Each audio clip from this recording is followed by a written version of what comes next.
Welcome back to the State of the Arc podcast. My name is Mike. And my name's Kaysen. This is the 5th episode of our Xenogears analysis. And today we played up from when you rendezvous with the Yggdrasil all the way to when you go to Bledavik on the attempt to rescue Margie. Yeah. But we stopped right as Bart got Right into there. the room with Margie. There's a save point right in the room. So we got Margie now, we saved, and that's where we stopped. So that's kind of the hard stopping point on this one. I've been doing a bad job so far of letting people know where to play up to Ahead of next time. So, and even now, I just hard, realized man. I forgot to It's like check again. where- yeah. But I will check it before we wrap up this episode, and at the end I will say where to play up to next time. So it will be in this episode, I promise. So, yeah, we left off right when they got onto the Yggdrasil. So the Yggdrasil is the sand cruiser, pirate ship, submarine, sand submarine Yes. that Bart uses to go around stealing tech and gears from Ave and Kislev. And so we're on that cruiser, and they're heading back to his little pirate secret hideout place. Yeah, the secret hideout. And there's a couple of interesting pieces of dialogue you can get from different people, like his like butler character Mason, Mason. like takes up he calls it like a part-time job or part-time work Yes. on the ship. Yeah. What is it? He's a teacher? Or Yeah, like because he was so concerned that the rough types of people, the pirates that the young master is hanging out with, are going to have a bad influence on him. He calls them He starts to say barbarian. He starts to say then barbarian. He cuts himself off. Yes, I mean the young people, the energetic young folks. Energetic young folks, yeah. Yeah, I put a little note there on that. He uses the word he was using for a barbarian was Yaban, which remember how the main-ish, I suppose, bad guy of this game is called Yabe. Yeah. Well, Yabai meaning dangerous, but Right. Yaban meaning he was starting to say like the super dangerous kinds of people. But Yaban was the bar. I thought it was just Barbaria. I didn't think that I thought he was making up a word right there. The Barbaria. I mean the young folks. I thought that was it. So I looked it up and it was Yaban, the dangerous people. The dangerous people. Yeah. The pirates. So anyways, he like insisted on this particular room being decorated in the way that it is, or a place where he could give him some education or something like that. Yeah. But in order to do that, it's a weird line because he's like, but I had to take up part-time work. And it's a bar, so he's kind of serving drinks or something. Yes, or, he's at a bar. I'm not sure exactly, but he sells you like aqua sols and things. So I'm not sure Yeah. exactly what he's doing, but he's a teacher, he's working a there. butler, and he's a bartender. But it gives me the assumption that like he had to invest his own money into doing this, and that's why he had to take up extra work. Like Bart was like, okay, fine, you can do that or something, but you're going to pay for it yourself. Your own dime, man. Old man. If you're going to refit that room, because it's a gun room, I think is like the name of that room. But anyways, I thought that was funny. But you go downstairs from there into the engine room, and this is where there's a really interesting piece of dialogue from some of the like engineers down there. They say, once again, final checks, every second counts, the young master forever, and then this is the good part.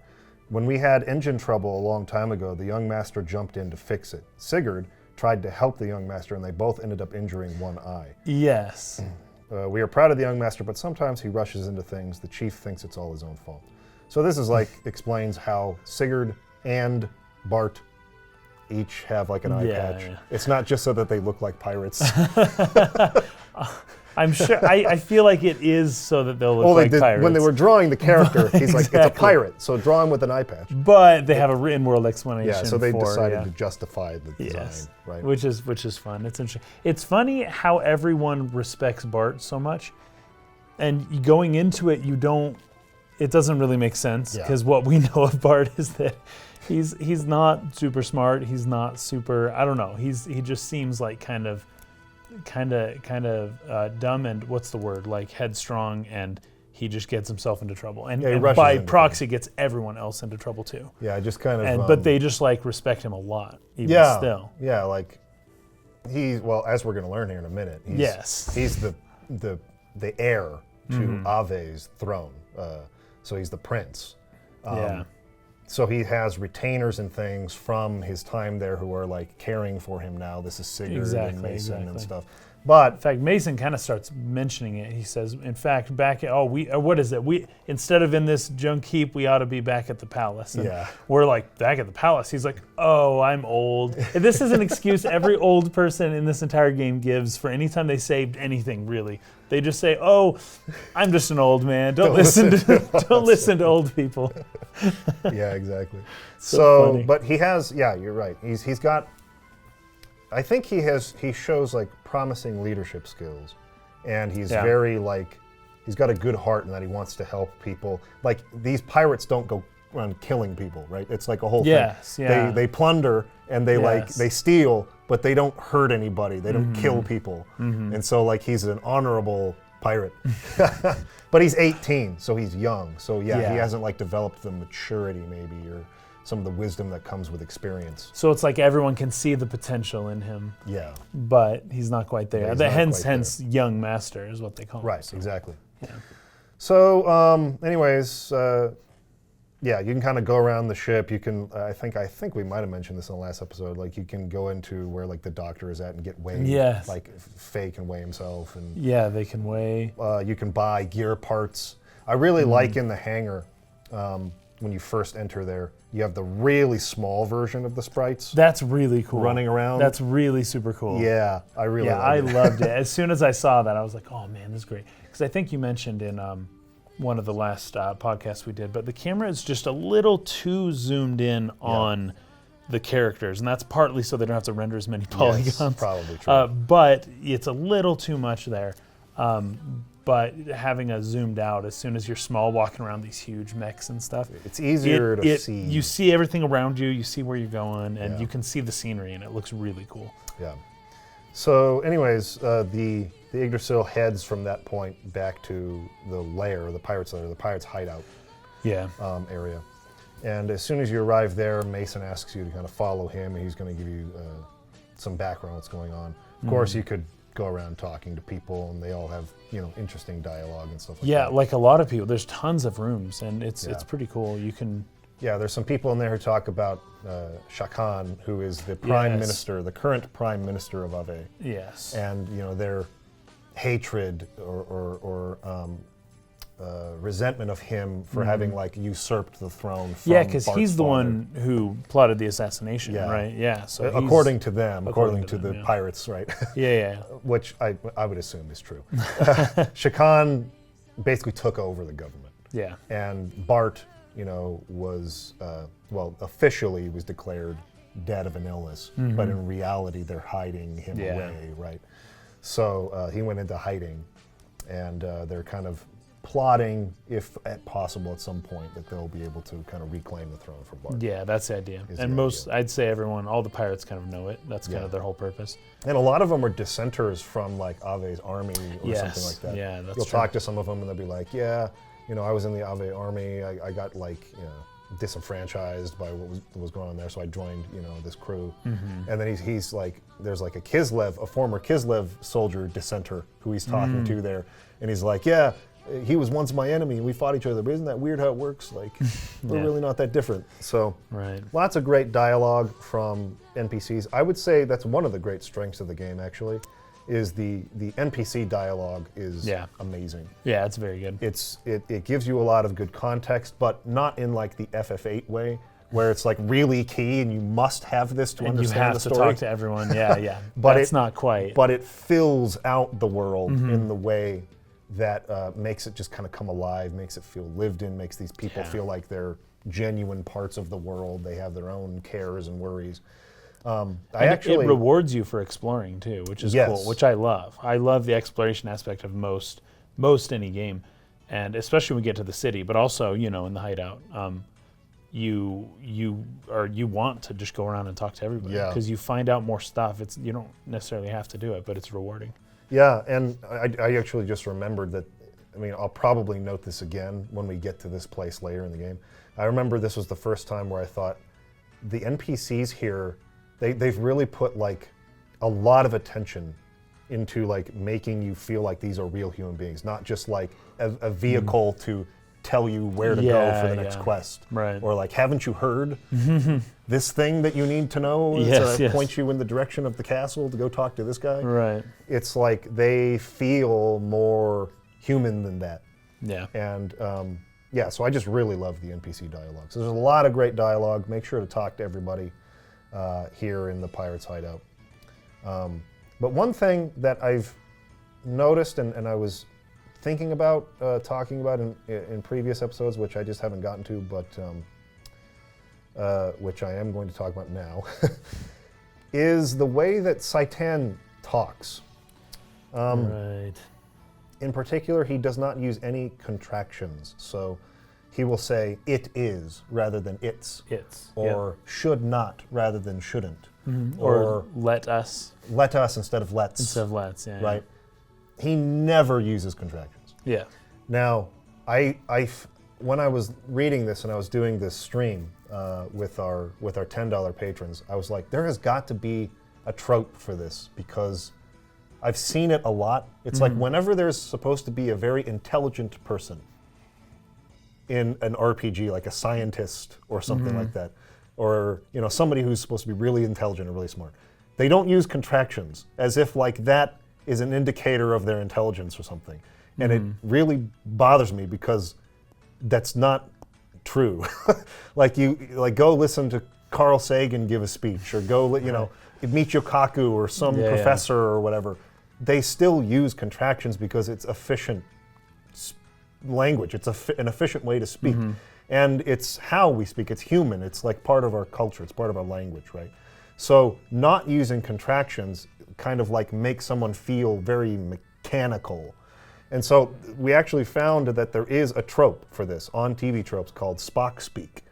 And it comes from Star Trek, which is of course. Which makes complete sense because in Star Trek the trope is used in a way where it's kind of integral to the character. Right, he's not human, right? Well, yes. Yeah, he's Vulcan. Yeah. And he's totally not removed, but they have very tight control. They're very repressive of their emotions. Right, yeah. And the whole show kind of like has this dynamic of Kirk, Spock, and the Doctor, who the Doctor's very emotional, and Kirk is kind of like the balance between the hyper-rational Spock, the overly emotional, I'm going to look up his name because it's going to sound like I don't know. The Doctor.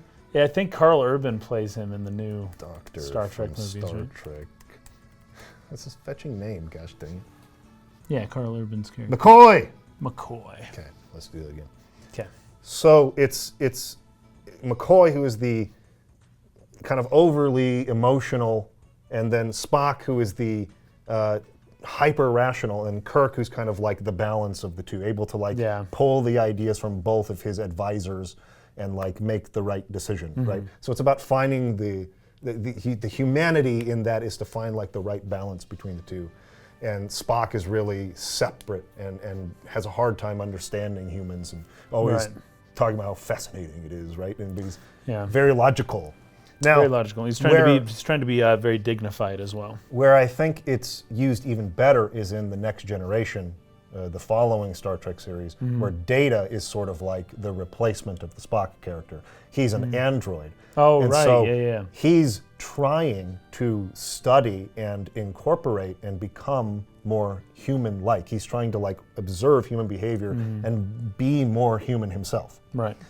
And this is, I don't want to get too deep into the Star Trek lore stuff, but there's a reason why he can't do that and say his brother android Lore can, but he has some limits to his programming, and so it's very difficult for him to overcome this. So he's very mechanical and robotic in how he speaks. So he never uses contractions. Works perfectly there. Makes him an endearing character as well. Right. But I think the fact that both of these characters are very intelligent, rational thinkers has sort of, it was taken and it's sort of become like, oh, because they're intelligent and rational, they don't use contractions. Like, no. It's a sign of their intelligence. Right. It's not a sign of their intelligence. Right, it's a sign of their lack of humanity. Oh, sure. It's their separation Yeah. from being able to understand and bond with the human characters. It's meant to be a reflection of their struggle there. Sure. But in a lot of these games, and I couldn't like name any examples off the top of my head, but I just feel like it's something I've seen before. It's like they're using that as a sign of someone's intelligence, and I feel like that's what they're doing with Citan, and it's a little bit, that makes his dialogue read clunky to me. So I'm going to read what this says here. Spock speak is a dispassionate, precise, and technical way of speaking, indicating the speaker's distance from human society. That's the important part. Sure. But also gives the sense that the speaker is very smart. Common for aliens, robots, people from the past or future, geniuses, and/or people from stereotypically formal cultures, similar to robo-speak. It has some examples here. Excessively rigid adherence to proper word use and grammar. That's fine. I think that's perfect for Citan. It's the total or near total avoidance of contractions, except when the actor forgets. That is strange. And because Citan, atop from being a very intelligent man, and is still, it seems to me, a very well-adjusted person, not like a socially awkward person. Right. Not someone who struggles. He has friends all over the world. Yeah. It's not like he's somebody that people can't feel close to. Yeah, he's very human, Yeah. and he has no problem connecting with people, and Yeah. he's just wise and intelligent and I don't know, I guess formal. But anyways, I feel like the lack of the total absence of contractions in his speech actually doesn't make sense for his character. I don't like it.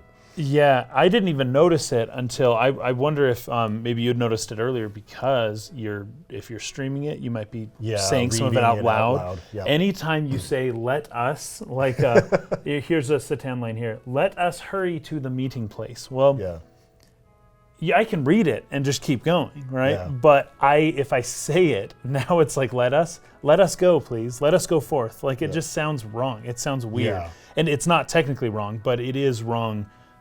Per the way humans speak. It doesn't feel efficient Yeah. when speaking. Yeah. When you can just say, let's go, instead of let us go, right? Or it is done.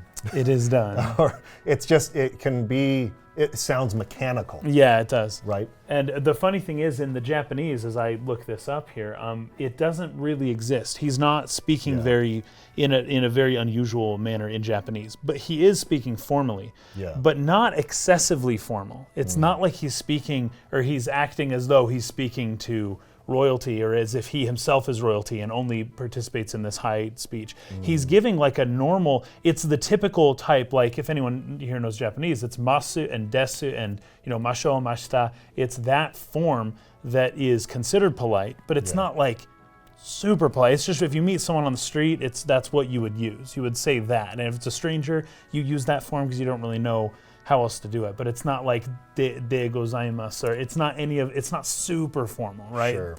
Like as if you were speaking to somebody. So it's not that strange in Japanese. I don't know why Honeywood made it strange in English. Yeah, decided to make him But- have no contractions in his speech. But I will say, and this is just a product of the characters that we have, they're all very young, they're all fighting. Like no one else speaks formally. Nobody else speaks as politely. So And even though Citan Citan isn't being that polite, he's quite a bit more polite than everyone else. Then Bart or Faye. Bart or Faye, especially those two, and that's the majority of the dialogue I'm comparing it to. But even random people in the town, they're saying, they will use just typical, like, yameru, or this one here, da. They just use da instead of desu. Like, that is just how everyone speaks, so that's considered standard. So in that sense, the way he's speaking is more polite. But in a normal, Japanese sense, it's not that super crazy polite, So it shouldn't, I don't think Honeywood did the right thing, but at the same time, I don't want to be too hard on him because politeness levels are really hard to convey in a different language. Yeah. So to the extent that Citan is speaking differently from everyone else, Like Yeah. he's not like, so he is different. It's not weird in Japanese the way he made it weird in English, but it is different. And I think Honeywood's trying to convey that difference. Like Satan is speaking differently, and how else would you do that? And Yeah. English doesn't have it. And the Japanese kind of make fun of the English because of this. Like everyone's always informal, and you could be talking to the God and you're just going to be informal, and like it doesn't even matter, and because the Americans are rude in general, and it's kind of it's a half truth, right? It's mostly true. We do technically have formal speech. It's the King James Sure. Shakespearean It's, thee thou, and Thee thou. we Yeah. just don't know if he uses it. Nobody uses it. Not anymore. But in Japan, it's still very much a thing. So if they had Satan speaking thee, thou type of King James English, that'd be even weirder. That'd be weirder. So to the extent that this is kind of a middle ground, a weird middle ground, but a sort of middle ground between King James and colloquial and modern English, I feel like it's so hard to nail down that middle ground, but that is what he was going for, because it's not crazy polite, but it is different. It's different enough, and this way it was different. Yeah. I don't know that we needed it, but I guess just to leave off on this, because I don't want to talk about it forever, but I feel like maybe you could do that by just having him have like a large vocabulary, using words bigger words. just bigger words. But I don't know. That's hard when you're translating, right? Like 'Cause you have I to- know, because Yeah, so you're right. I Like, think that there's probably just a hard compromise to make there to try to retain that to some degree, but not change the words too much. it's a general challenge amongst anyone translating to English from Japanese. And sometimes you'll be watching. I watch a lot of Korean dramas, and every now and then they'll just put in parentheses polite speech, because how else do you convey it? Yeah. And sometimes it's part of a joke. Well, people are Yeah. like, "Did you speak rude to me?" And then people just say "yo" at the end, and it makes it polite in Korean. And then, but you just can't convey that, so they just put in parentheses speaking politely, yo, Speaking polite. and that's it. So it's That's just funny. like really funny. Yeah. So, anyways, just something that was bothering me a little bit as I was reading the dialogue, but But by the way, that is not the right way to do it, to do the parentheses polite speech Oh, thing. sure. I'm not advocating that. I think that's not the right way to do it. You should convey it within the text. yeah. It's just hard to do. So, once you do follow Mason up to, I guess it's like a, I'm not sure what it's not like a kitchen, but it's like a place where he's serving them tea, and they're kind of sitting down and talking, right? The way the tea just floats up.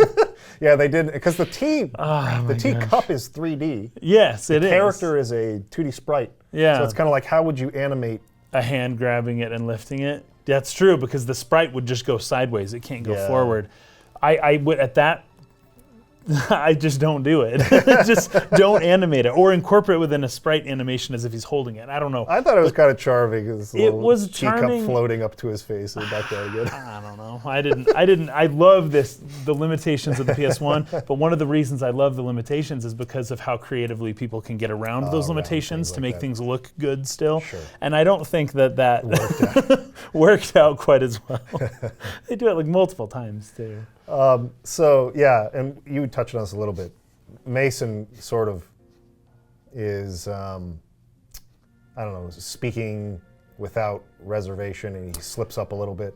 Right? Yeah, exactly. Oh, you know, if things were normal, we'd be back at the palace right now. And then the Saitan what? jumps on that, like, yeah. back at the palace. What are you Right. talking about? He's He- like, he's oh, sharp. whoops, I'm old. let's slip, don't worry about it. But then as soon as Saitan basically eggs him on again, he's like, you know, I noticed there's a certain Yeah. bearing that yeah. that the young one possesses, right? And he just rushes to that. Oh, you noticed? You noticed. That's so great. Like, Yeah, thank you yeah. for saying that. Yes, he's the Prince of Abe. I know. I didn't think that we would find that out for a while. I was like, oh no, Mason just introduced a new mystery for us to. Oh, good, the mystery solved. Okay. He was like begging to talk about it anyways. But anyways, so he starts to go, it basically explain the exposition behind what happened at Ave. Yeah. And Shah Khan's sort of like takeover, Bart having to go in the hiding, that the fact that the official position or what the public knew was that the prince died at a young age of an illness, but that's not Yes, really what yeah. happened, obviously. Now, And then he has a sister as well that we learn. not a sister, a cousin. Oh, a cousin. I thought it was a Margie's sister. his first cousin. Oh, dang. I read Yeah. that wrong. Interesting. From Nissan.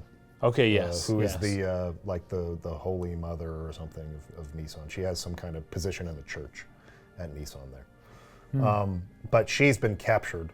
And so eventually this conversation leads to the essentially revealing that Margie, and Bart each have a piece of a relic called the Fatima Jasper. The Jasper. I looked this up. A jasper is like a piece of quartz, basically, like a different colored, like it's a stone. Like I had no idea what they were talking about. Yeah. And so Fatima is the royal lineage. It's like the royal name. So Bart's last name is Fatima, right? So the Fatima line of kings that established, that like set up the country of Ave. And so these two pieces of the Jasper come together and reveal, or like a key to a great treasure that nobody knows what it is. But Bart suspects it is a gear, like a really powerful gear. Right. And this is where Gebler is getting involved, and Shakan himself and Ave, they're looking for this gear. Yeah. They need the Jasper to find it. And what was it? There was, Bart has like an ancient scroll or something that mentions something about how it all started. We'll get there. So before we go there, though, I did want to mention, and this is just, I talked about this a lot in my Final Fantasy XIII discussion series, right? Dialogue, and in particular, like repetition in dialogue. So I was kind of laughing because as Mason is explaining this, Saitan keeps pestering him about piracy the whole time. So we left to become pirates. And Mason's like, well, yeah. 3 times in this conversation, 3 beats, where Saitan brings up piracy. So he's like, then why must the prince, the rightful heir, resort to piracy? And then Mason tries to explain, and he's like, and part of those plans would include piracy? And then and he was explaining some more. He's like, and the piracy. He just like kept hounding him on piracy. Well, and I think it's because Mason was kind of avoiding it a little bit, because it's not until that last part where he said, yeah, we're actually gathering weapons and people to like attack and put him back on the throne. Yeah. And that's like kind of the idea. Like we're gonna forcefully put him back on the throne, and we need stuff to do that, right? But I don't think he said that right up front. So because Saitan was just not getting it. Like, why are you pirates? I think you're right. I think you're right in that, like in this particular instance, it's like Mason is kind of dancing around it a little bit, not being like fully transparent.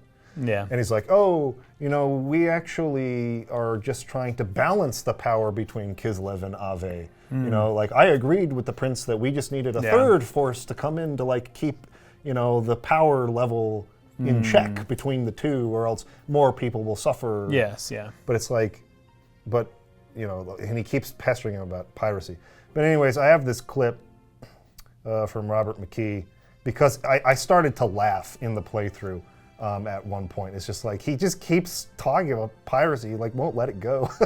And so I'm gonna play this clip a little bit, or edit in a couple parts into the video here, to talk about this particular dialogue like rule about like repetitiousness, and like how it can, there's a law of diminishing returns. If you repeat beats too many times, it drags out the dialogue, it loses its effect, it starts to sound funny instead of being serious. Yes. And so I'm just gonna play this clip from Robert McKee real quick. Repetitiousness means that the same beat is said and done again and again and again in virtually the same words. Now, a beat, of course, is a pattern of action, reaction in human behavior. One character takes an action, the other character then reacts to that. There's another action, another reaction, and this pattern of action, reaction, we call beats. Character A says, leave me alone. Character B says, no, I have to talk to you. Character A, just let me be. Character B, it's really important that you listen. Character A, I want to be left alone. Character B, no, you have to hear what I've got to say. One way to solve that problem, some writers would think, is to simply vary the language, to create synonyms for the words or the phrases that they're using, and not repeat the same words. And so, for example, character A says, don't bother me. B says, I'm not bothering you. A says, I've heard enough. B says, you're not even listening. C says, because I'm not going to listen to you anymore, and on it goes. And they will try to vary the language somehow, saying things like, please shut up and go away. Can't you see that I don't want to have anything to do with you anymore? Whatever. They will try to create some variety in the language. But the point is that the same beat, whether in the same words or in different words, is constantly repeating without change, without progress. And when anything repeats, whether it's the character's behavior or any other aspect of your writing, you begin to violate the law of diminishing returns. The law of diminishing returns is simple. It's true in life as it is in art. The more often you repeat something, the less effect it has. The first time you do something, the first time you use a line, let's say, it'll have its full impact. If you repeat that action and that phrasing again, it'll have half or probably much less than half of that impact. If you're foolish enough to do it for a third time, it will not only not have the effect that you want, it'll swing around behind you and kick you in the and have the opposite effect. What you think perhaps is serious, the audience will then laugh at because of the repetitiousness.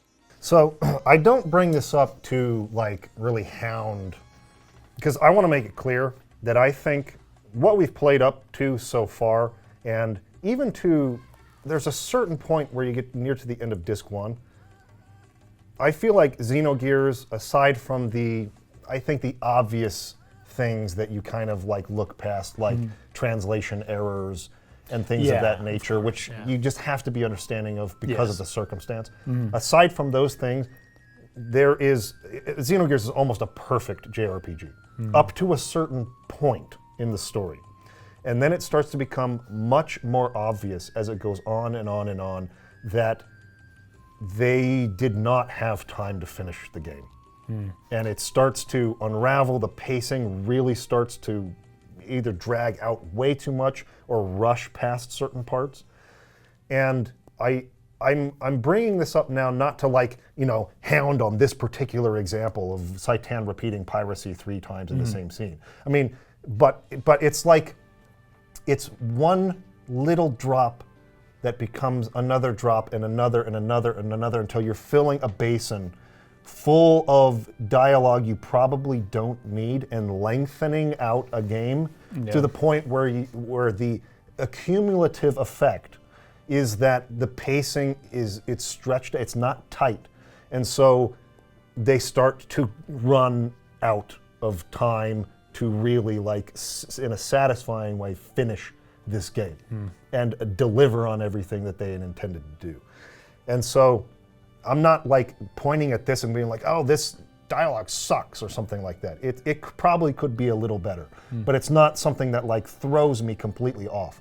But I think it's something to keep in mind as you analyze, as it goes on and on, just the length of the scenes, the amount of dialogue, how much they are diving into, that the pacing really is a sign of a first-time director, I think, who was struggling to structure the game in a way and structure the team and structure the project and manage it in a way to where it could all kind of come together and be complete. And so that might seem like an extreme stretch from this little thing, but like I said, it's like a little thing that just little here, little there, that builds and builds and builds and builds. And it's the one reason why I said in an earlier episode that the dialogue in this game is not necessarily super smooth like in a Yasumi Matsuno Vagrant Story or Final Fantasy Tactics or something like that.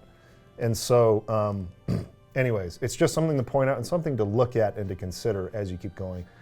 If you are a person who's interested in the kind of the technical writing side of things to keep an eye on. If you're just someone who just likes the lore and the details, I mean, it not something to worry about necessarily. You're just looking to understand the broader ideas and concepts and the references, But I am someone who really likes to focus on the technical execution of scenes and how they're written, how the words on the page like build toward delivering those ideas, right? That's, to me, is just as important as the ideas themselves. And so this stuck out to me as like a great early example of repetitiousness you do not need. In a game that's already really long. That is so long. There's certain things that repeat. Cut this that dialogue maybe down. you don't need. Get it moving. Yeah, I felt that way about a different scene. Yeah. But well, I do want to say one thing about this though, because I found this to be funny, and a lot of this depends on the artist's intent. Yeah. Did the director, what was his name, Takashi? Takashi. Did he? Sorya Saga. This is another thing. Yes, the two of them. Someone brought Right. up, and I do want to mention her name more. She is Sure. kind of the primary writer of this story. Okay. Like she came up with So the story. writing is her, the directing's him, more or Well, I less, think right? he wrote as well, but it's just he gets all the credit because his name is more well known and he's the director of the game. Sure. But I think that too often I forget to mention that she's just as key a piece to Fair the enough. story. I right? think that's fair, yeah. Yeah. So then this is her fault.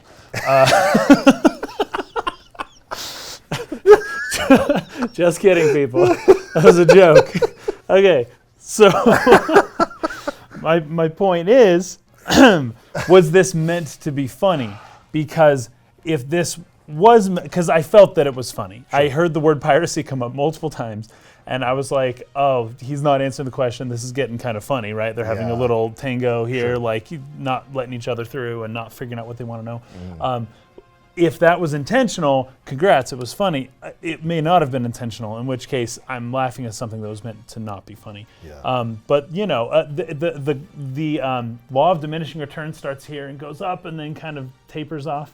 But when you're using it for comedy, it's more of like a bell curve, right? It's like, think of Monty Python when there's the guys running towards the castle, but you see like 5 scenes and they're a different distance from the Yeah. castle each time, and then they're Yes. there. But it's like, okay, they did it like 7 times, right? And the first time it wasn't even that funny. It's not until you realize they're starting to repeat that it becomes funny. But then it turns into the bell curve, because then you reach the peak funny and then it starts to become not funny again once again, Yeah. right? So it depends on if you're going for a comedic effect or if you're trying to be serious as to Yeah. whether or not, how many times you can get away with doing it. And I thought this was funny, so it kind of worked for me. I felt like there was some humor in the piracy, like repeating it one more time, like, okay, it's getting humorous. how- In the Monty Python way, where that Yeah. beat keeps getting repeated in a way that's humorous. where it's funny, yeah. Oh, like, and possibly intentionally so. I don't know if that was their intention Sure. here, but you know, it could have been either way. I think it's important to bring up both. Yeah. I also put a note here that Saitan always knows about everything. It's kind of crazy.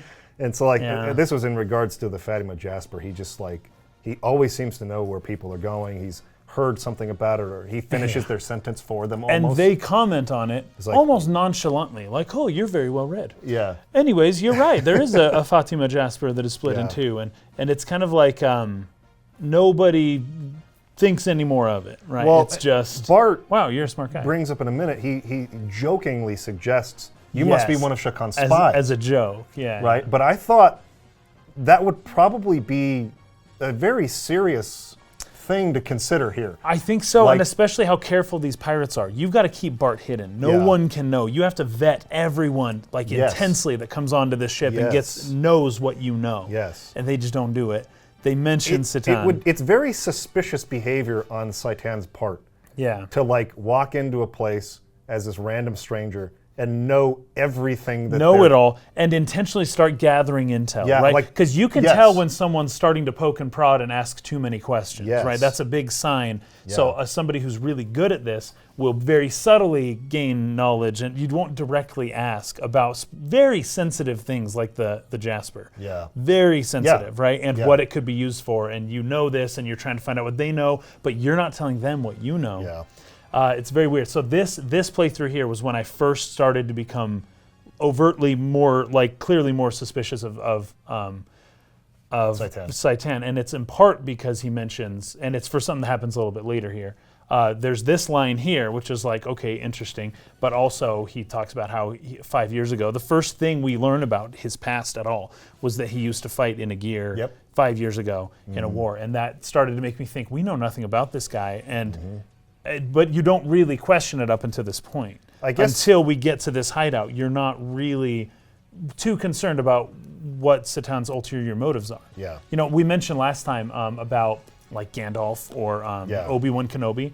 I actually thought of a better example, and that's Dumbledore in Harry Potter. Oh, sure. Especially with Book 6 and 7, where Dumbledore's a little more apologetic to Harry and a little more like Dumbledore knew things that were very important that he purposely did not let on, and they were really, and at Book 7 really kind of paints Dumbledore in a different light.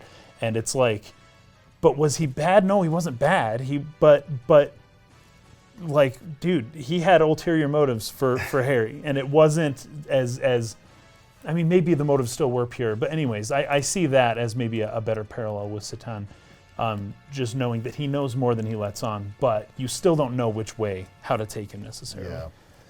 Yeah, and I guess the only thing in this case where someone could be like, nah, this guy's fine, is the fact that Sigurd knows him, right? Like Yes, that's true. That's a Sigurd good thing to called bring him up. by his actual name, Yes. Huga or whatever. Huga, yeah, because it And means so, like, holiday in Korean. So But like, if not for Sigurd, yeah. I would hope that I Mason would and hope. Bart would be very suspicious of Satan. That's a good point you bring up, that they wouldn't need to vet because Sigurd already knows. But But how that's a good point, well actually. does That's a Sigurd good know point. him? Well, And who is Sigurd? you're right, and yeah. who's Sigurd? But at the same time, like Sigurd, that carries a lot of weight. I think that's pretty powerful. Yeah. That makes this kind of a bit more palatable. Right. So, anyways, Bart comes in and says, "Yeah, it's referring. We think it refers to a gear, this treasure that the Jasper reveals, right?" And he's like, "Come check out our picture scrolls in my little hologram projection room." And Satan's like, "You have one of those?" I thought that, and this is kind of important, I suppose. That only, I guess they mentioned it before, but only the Ethos has access to this stuff. So it's kind of weird that Bart had it. And Bart said it was a prized possession of my father, that he had an official ancient scroll, you know. Yeah. So, That's actually a good point. Super rare. This would be very valuable. Very. And the Ethos would probably want to keep this from people. Especially given that this is relevant to something Yes. that everyone's looking for. Yes. Yeah. So- but he digitized it, which was smart. So it's on like a TV screen. Yeah, so Bart says when you get in there, after founding the country, Fatima forced the giants into slumber, so Fatima the first king, to protect his kingdom's people if needed in the future. But we don't know where they are hidden, these giants, right? In another record, one of the giants is called the Great Fatima Treasure. So they used gears, which were referred to as giants. This is also the term that old man Balthazar used in the caves. Giants. Yeah. Right? And that evokes some biblical. It does. You were telling about this last week. I did. I mentioned the Nephilim of Genesis chapter 6, I think. And there's two translations for it. There is giants, which is what the King James Version went through it with. Yeah. And then there is fallen ones or fallen angels is what some Yeah. people take them to be. Either way, it's interesting, Yes. especially with reference to this game where it's like long time ago there used to be giants but not anymore. And the reference was these giants had godlike, capabilities. Powers, and they were like mechanical kind of things. Yeah. It's very interesting. So this is the evidence, and it seems to be very compelling evidence that the Great Fatima Treasure is in fact some kind of powerful gear. And this is why, as we see kind of a little later, not the next scene, but the scene after that, with the Gebler forces coming in and Shakan and Ramses talking back and forth. Oh, They're all trying to get at this great treasure. And each of them knows some different info that they're not telling the Yes. other, because they know once we have it, we have the leverage. Yes. And so they're not really playing together as a team. And we'll get into that in a second. But first, basically, I put that note here. This is what puts Shakan and the Gebler kind of pits them against each other. But the dynamic of the villains is something I want to talk about later, because I think it's another thing that this game does almost like perfectly, is how it handles the villains. Yeah. But I really like Faye's outburst here. As the conversation kind of turns to being like... This isn't the first time, even with the tea drinking scene, Faye didn't say anything. Yeah. And then I think Mason even brings it up. He's like, hey, you're not drinking tea, you're not talking, like, are you all right? And he just doesn't have anything to say. Same thing here. He starts to kind of, and they ask him questions, like, what do you think, Faye? And he he hasn't said a word. And you don't even really realize it until they bring it up. That, hey, Faye, why aren't you talking? It's like, oh yeah, that's weird. And so like Bart's basically asking them, hey, the two of you, I understand, like, you know, we've helped you, can you help us, kind of thing, like, Yes. I scratch your back, you scratch mine. Yeah, yeah. You know, I'd really like to have your power in this, he says to Faye. Isn't that what Graf said? Yes. It's almost the exact thing It Graf is. said. Yeah. And that's why Faye kind of freaks out. Yeah, Faye's like, He's like, what's wrong with you, Doc? Everyone, you're driving me to the brink. And like, and he mentions Graf after that. It's what Graf said, it's what the old man Balthazar said. Like, everyone's trying to like make me fight, and I don't get it. Like, why won't you just leave me alone? Like, what's wrong with you people?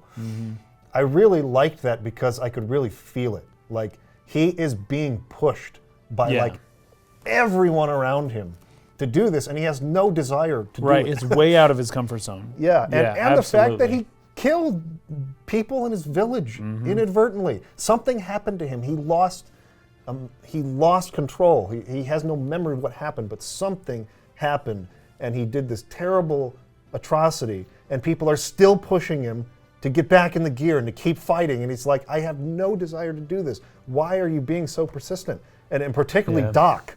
I really like that he called Doc out specifically. Like, Doc, what is wrong with you? Like, why are you doing Yeah. this to me? Yeah. And anyways, I thought that this is something that I want to bring up as well in regards to Faye's like insistence of rejection of the call, right? Which Yes. The hero's journey is thing. the hero's yeah, journey. Yeah, You get the call to adventure and you reject it over and over and over. we're going Until to you go. have to. Yeah, we're going to go into this in more detail in a later episode when we start to when we get like more of the characters in the party. Like we have more of like a full group, and we can kind of look at each individual character and break them down and do like character analysis in that way. Oh, that'll be fun. But each character in this game was designed based on what's called the Enneagram of Personality. And so I have it pulled up here as a basic explanation of what it is. The Enneagram of Personality is a model of human psyche which is principally understood and taught as a typology of 9 interconnected personality types. And so, you know, it goes into its origins and stuff, but essentially it's a model for breaking down personality types. Yeah. And your wife She is very big into it. very, I don't know how you'd put it. Like it's like beyond a hobby. It's like Yeah. an extreme passion Beyond or that. interest in dissecting or understanding personality. People's and specifically like categorizing them Yeah. in a way that's makes sense to her. Yeah. Yeah, so there's like the Myers-Briggs Myers-Briggs, model. the color code, Color yeah, code. the enneagram, yeah. So and then we have the Enneagram here. She so knows all this stuff. Then there's also the big 5 personality traits. She's just anything with the word personality in it. She like gravitates towards it. Yeah, so we might want to get some of her perspective on this at some point when we Yeah, do our that'd kind be of great. breakdown of the characters. Hi, my name is Breezy, and I am Kaysen's wife.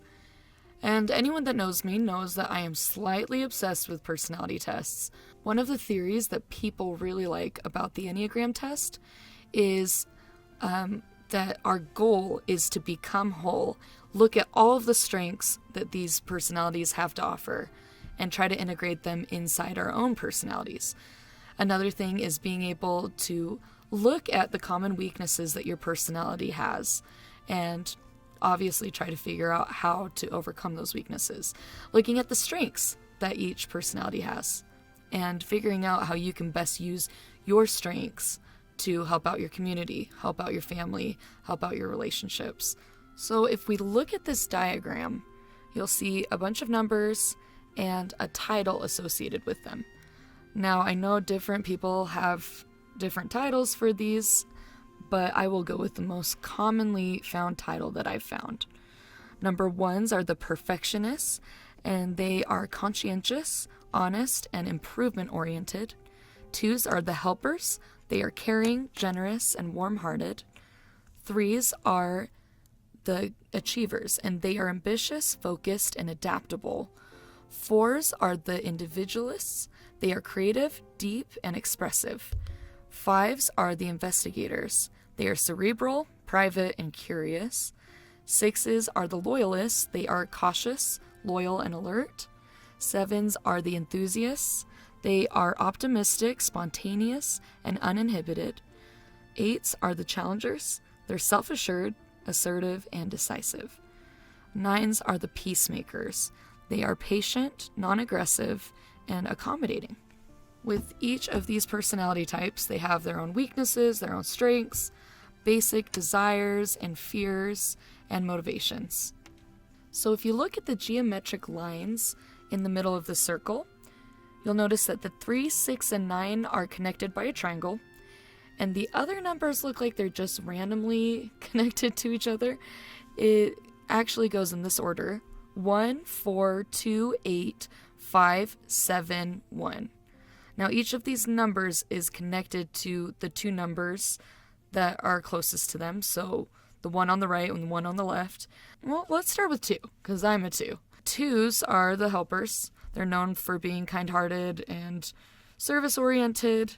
Their weaknesses are they're naive, they can be dependent, check, and they can also be, they get burnt out from helping others and not taking care of their own needs.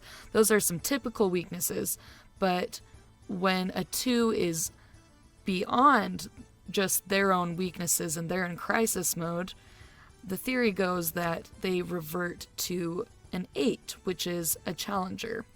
Now they revert to the weaknesses of an 8, not just being an 8, but the challenger, their weaknesses are combative, lacking empathy, and being angry.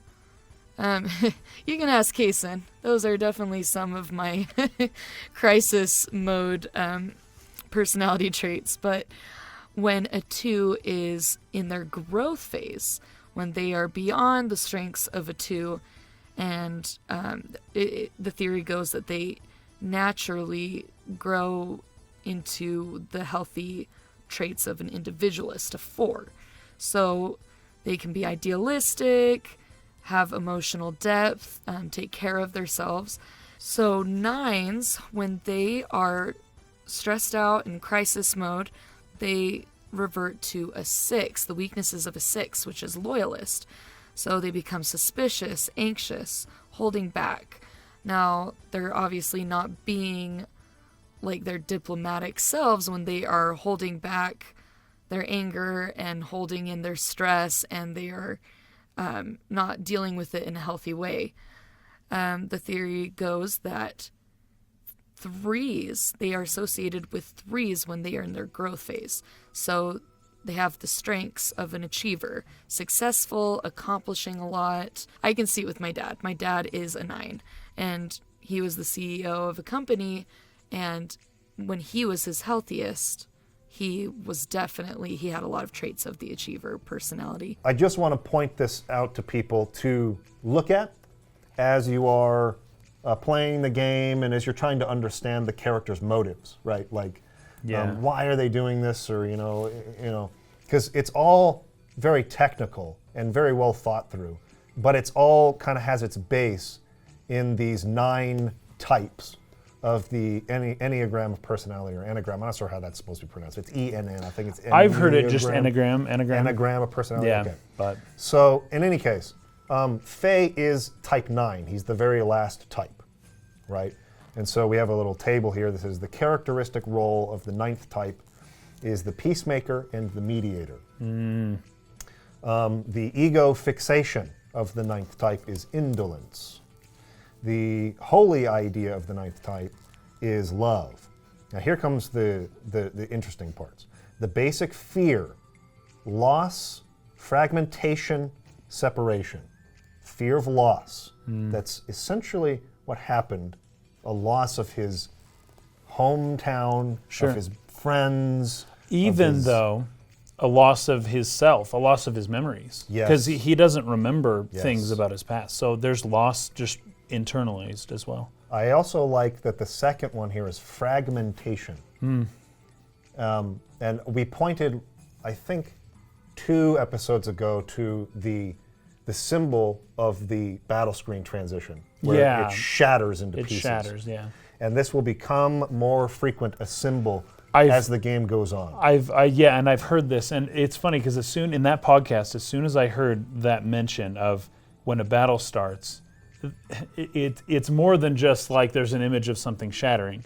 It's when a battle starts, something shatters. Yeah. This guy doesn't like fighting. He doesn't want Yes. to fight. When he's forced to fight, there's something that breaks. Yes. That's interesting. Yes. I find that fascinating. Fear of fragmentation. Yeah. Huge. And separation as well, right?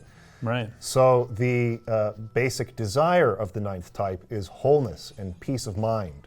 And everyone here is threatening his peace of mind. And the desire for wholeness, the fear of fragmentation, the desire for wholeness.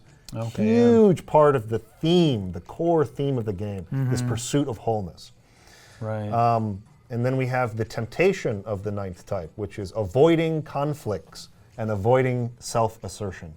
So as, you know, you'll hear some people be like, man, just like, shut up, Faye. Just like, get with it already, you know? Right. You might have some frustration Sure. with the characters because it's been a long course now of resistance Right, to the yes, call, yeah, resistance to the call. It's longer than in most stories of this type. Yes. Like Bilbo resisted for one night, And then he was out running to adventure. then yeah. he's just like, I actually really want to go. right? Yes, yes, yes. And the story really gets moving. We've been through kind of like 3 sequences or scenarios now where Faye is just Yeah, like, very- stop making me fight. I don't and want to fight. they're drawn out. They're Yeah. It's not just a brief hesitation. It's like a big, like, I will not, you can't make me. Yes. Yeah. But it is really important for his character arc Go. and for the theme of the game. And it is right in line with the Enneagram of personality. So I just want to bring that up and just put that into your consciousness and just shelf this for a little bit later. Look into it as much as you want to on your own time, but this is something we'll bring up later for sure. But that is why he's so hesitant to fight. This is all based in his personality, the personality type that he falls into. I also really love the use of, actually before this, did you try to go into Bart's room in the Yes, Fire's hideout? I did. That was funny. I did. It was very funny. There's something funny about his room, though. If you look very closely on the bottom, where his like dresser is, it seems. Yeah. Well, I guess it depends on your camera angle, I suppose. But I think it forces the camera to be in one specific spot when Bart comes in. I could be wrong about that, but he has different colored eye patches. He has several different eye patches kind of laid out as like his color coordinating. Yeah. He always wears the same one, but I thought that was pretty funny that he's got Yeah. a different eye patch for each, different occasion. Yeah. And so you go in there, I think there's a chest, you can get a whip, which is like a stronger weapon than Bart currently has. Yeah. But I love how as you're leaving, or as Faye's leaving, Bart starts to Bart come comes in, yeah. And Faye's hiding place is... It's so obvious. I can't believe it. Now, given the limitations of the game and whatever, I don't know where he would have gone. Just put... Make I a don't know, closet. something Make that a he closet. can run into. Yeah, I a don't door know, or something something. like that. But he just ducks in the corner. He ducks in front of the bed. He doesn't even know. he doesn't even try It's to so like funny. dive behind it. He's like he hides in front of the bed. It just Yes. closes his eyes like you can't see me. Please don't see me. And Bart He doesn't, I guess. Bart just talks out loud. It's so funny. I've heard some people speculate on the scene that Bart did see him there, but then says what he says as like a call out. Oh, when he's like, I'll hide at the bottom of the elevator Yeah, or something like I that, don't- just to let him yeah. know, hey, I'll be waiting. kind of a thing. I don't know. That's interesting. That seems like an apologetic that Yeah, may be it's more of an correct, apologetic but it's approach. probably just trying to excuse Yeah. the way it was all handled. But when, So funny, when you man. do take the elevator down and Bart does kind of jump out and confront you, I really liked how they've kind of built this consistent personality trait in Bart where he has a hard time apologizing. He Yes. struggles with apologizing. Yeah, yeah. And it happened when you first get to the Yggdrasil, and Sigurd is like, hey, you understand. He says something about like, it's important to say the words directly or something like that, not to have someone apologize for you. I Yes. can't remember specifically. Yeah. And then they kind of drag him off by his ear or whatever. But it's there. And then here, I love that he tries to kind of apologize, but he says, forgive me, will ya? Will it's like ya? a demand. Like, come on, just like forgive me already. Like, I'm sorry. He really struggles with apologizing. And then later on, as the scene continues, he actually sends Sigurd to apologize on his behalf again. Yes, that's So- right. And I think he's kind of waiting out alone somewhere Yeah. in the background, and Sigurd's Yeah. like, he's sorry. He told me to come What is apologize it? again. The forgive me. Yürüstekre. Yeah. It's like, give me forgiveness. Yeah, this is sort of building a trait in the character that's giving him a distinct personality. It's making him feel more human. Yes, And yeah, it is. I really like that about the way that Bart's being handled here at the beginning of the game. Yeah. And I also really love the sense of scale that you get in the contrast between when you first entered the hangar, where the gears are, and you're like a little tiny dude running around, and then now you're got the up close sprites, and the gears are massive 3D And you can objects. see them like that, And yeah. It just People are working on the them. way that the it's cool. scale goes back and forth, like really sells the giantness of the giants, right? Yeah. Of the gears. Yeah, the cinematography in this game, the way they Oh, use the it's camera work. So good. For this time so period, good. it's just well, for any time period, it's good. But I'm just saying, no one else was doing this. Like I Yes. remember playing Ocarina of Time back in the day, and it had more Had some camera moving capabilities. camera, But it was always you know, keyframe little- to yeah, to keyframe, keyframe to and then keyframe. stop. Exactly and then, right. You know, ease in, ease out, and Just- then it's there. And it's like that was every move, and everything was Just- kind of in the middle. just to avoid a static camera. Exactly. Not because the camera was enforcing Yes. the story somehow. Yes. In Xenogears, the Dude, camera enforces it's the so story. well, It's so part well. of telling the story. And it does some really cool stuff. like yeah, you very mentioned, impressive. you mentioned in episode 2 how the dress is framed in between Yes. Alice and Yeah. Faye. It's kind to of a show barrier the barrier between between their the two. love. Yeah. And then I think it was Chris brought up how when Faye turns his back and he's walking away from the gear, you Yes. see that the gear's Over watching the shoulder. his back. Yeah, it's as just it's watching not him. letting him out of its sight. Yes, yeah. Like these things are intentional. Yes. And they're you part of need- the yeah. story. And it's So well and, done, man. And there's just so much of it. It's like there's so many scenes where the camera is doing this.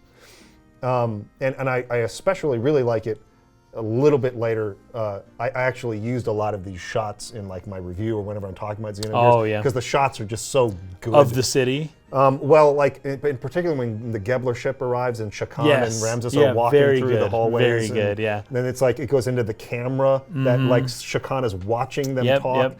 Like With Margie. the camera is just really the cinematography, I should say, is brilliant in this Yeah, game. it's so good. It's amazing. Yeah. It's like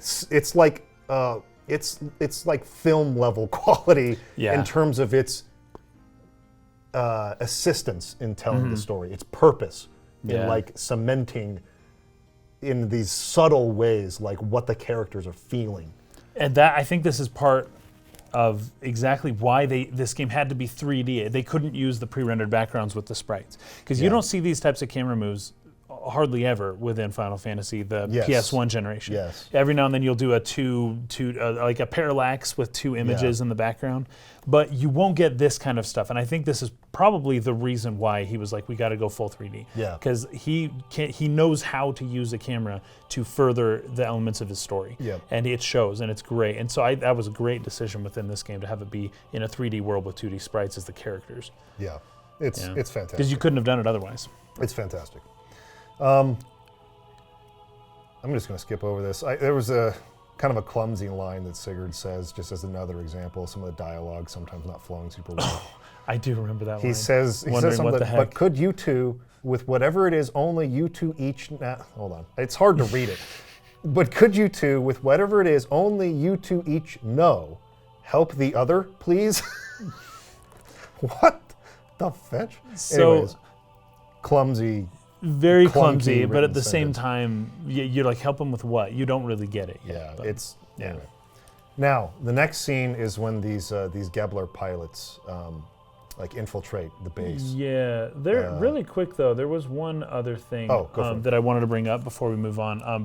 When Bart first comes in, because you've got this hardened personality with Bart, right? And he's at least initially he's hard to read. You know that he's kind of just putting up a front, Sure. but you don't know that initially. But when he returns to, I don't think it's when you get an Yggdrasil. I think it's when you get to the hideout. Yeah. Then a bunch of kids show up. Oh, that's and right, he's yeah. like, "Hey, kids, I found this really sweet rock and there's a bug stuck inside. It's like the Jurassic Park yeah, thing. It's like there's an amber with a bug inside of it. Fossilized. Yeah, and the that kid's like, bug. that's so cool, and he gives it to them, and they run away, and he, Yeah. so he, while we were in the cave, he pocketed a thing, thinking with the express purpose of giving it to these kids, right? Yeah. That shows just a nice, softer side of Bart Yeah. that he didn't show, and that he would rather not show in front of Faye, Yeah. but that he just is a softie for these kids. And anytime someone's nice to children, as you'll see later on with certain people aren't very nice, with the bad guys, someone who's nice to children is just, they have a good heart, right? Yeah. They have a good soul. So that was earlier on, but that was a nice touch with the character. And Bart does start to show that side of himself a little bit to Faye in the conversation they have back and forth when he Yeah. kind of confronts him down the Yeah, elevator. because I think he realizes pretty early on, Faye is a lot stronger than him. Yeah. But he didn't know that before. Yeah. So he was like, you want to fight? But it's like, by the time they're here, he's gotten a pretty good idea. Like, Faye is something else, and he has a potential that's above mine.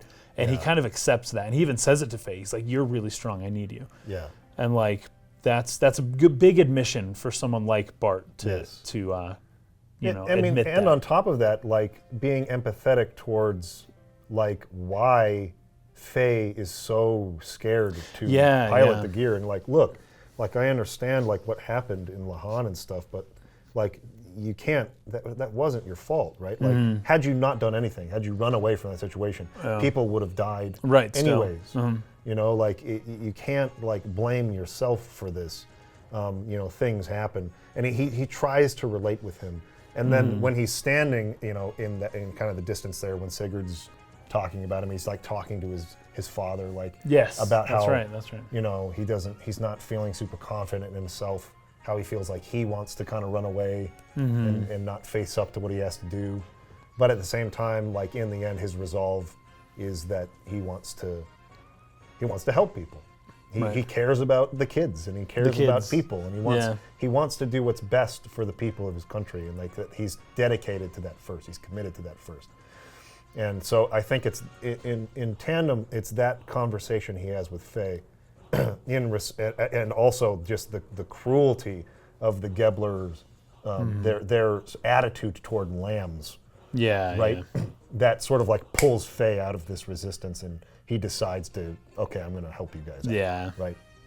But these Gebler pilots, right, who come in, They're kind of funny at first. They They're are, a and little clumsy. this is, I don't know how many more times I'm going to say these names are references to this or that or this or that, when they aren't like in particular like a purposeful thematic reference. When okay. it's just like, oh, this is a name because he's a physicist who, or maybe a psychoanalyst who was like a colleague of Freud's or something. Sure. But yeah. beyond that, the character doesn't exhibit any, because these Gebler pilots are named after physicists and Oh, yeah. psychoanalysts and stuff. Yeah, yeah. But but it's just a name. It's just a it's name. just kind of an arbitrary reference. It seems like names are Yeah. kind of like that within this. They, Like the yeah. Hebrew months being the names of cities. Yeah, It's yeah. just because they sound cool. Yeah.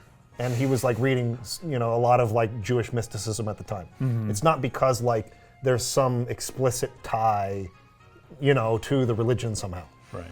So I don't know how many more times I will do this, but I do want to mention that these names, now the way that they were translated, it changed the spelling, and I'm guessing that's because he's just trying to follow the phonetics of it. Sure. So like Breuer should be spelled Breuer, which is the name of Joseph Breuer, who was the mentor of Sigmund Freud. Okay. But the right. way that was written in English was Broyer. Breuer, yeah. So a lot of these names would be hard to directly understand that, oh, that's a reference to this guy. Okay, right.